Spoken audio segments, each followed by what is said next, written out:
Brian's Mobile One just did a video called How to Find Vacuum Leaks with Your Phone, where he also showed a tip for finding vacuum leaks with carb cleaner. He pops off this cap from here and then sticks the end of the cap here so that it shoots downward. So imagine that this cap is popped off. You just put the other end of the cap on here so that it shoots down. This is great for getting back behind, your intake manifold or other hard to reach places so that it shoots this way along with the length of the straw. So I had an idea, well, what if you just took a straw and somehow bent it so that it would keep that shape? The fact that you are watching this video means that my idea was successful. So my idea is to take some solid core wire. The wire with the jacket is not going to fit inside of this straw. I'll be right back after I shave off the jacket from this wire. Okay, we have our wire, and it's not perfectly straight, but technically you would want it perfectly straight because you're going to be molding this. The shape of your wire is, once it goes through here, is what the shape of the straw will be. And the reason you want to use solid core is because you don't want to have to fight the strands from a braided wire. So you have solid core, which is just one piece of solid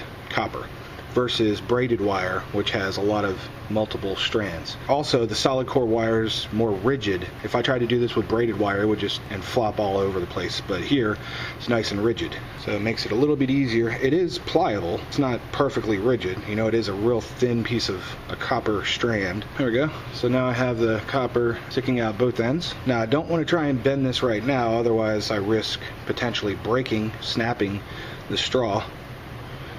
Can start to bend it a little so you can see where you would want your bend. Now let's get out a torch and we'll see if we can heat this up. Slowly put it in the path, which is about right here, pretty far away, and I just want to make this kind of warm up the straw.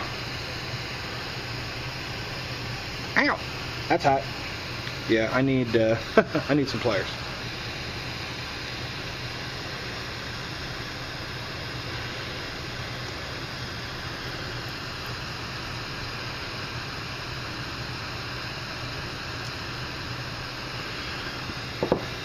So let's say something like that. Let that cool down, obviously, and I just thought of something. How am I going to be able to pull my copper out? I should have made this a much smaller piece and just put it in the end. Well, that was stupid.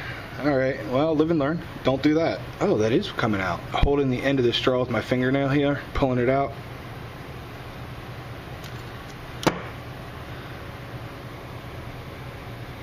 Check that out. Now this can is actually completely empty.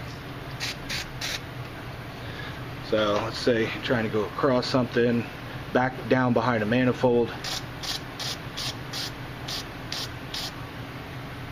How about them apples? That worked. That's a good idea. And it was free. Only cost me this much of solid core wire. So that's pretty neat. I hope you like that one, Brian. Now the only downside to this is that you are taking away a little bit of the length, as you can see. And Brian's idea to use an additional cap to stick on the end actually increases the length. Probably by, a good half an inch, or a good inch compared to this side. So Brian's is longer than mine. Wah, wah. Now, using the same idea, sticking the solid core wire in the end of here, it might be possible to plastic weld two of these plastic straws together to give you an obscene amount of length. Or if you could just buy these straws in extra large lengths.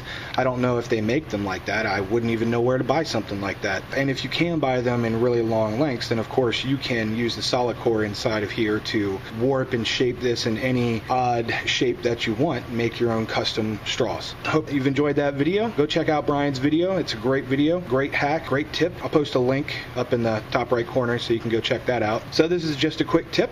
Hope you've enjoyed it. Cool.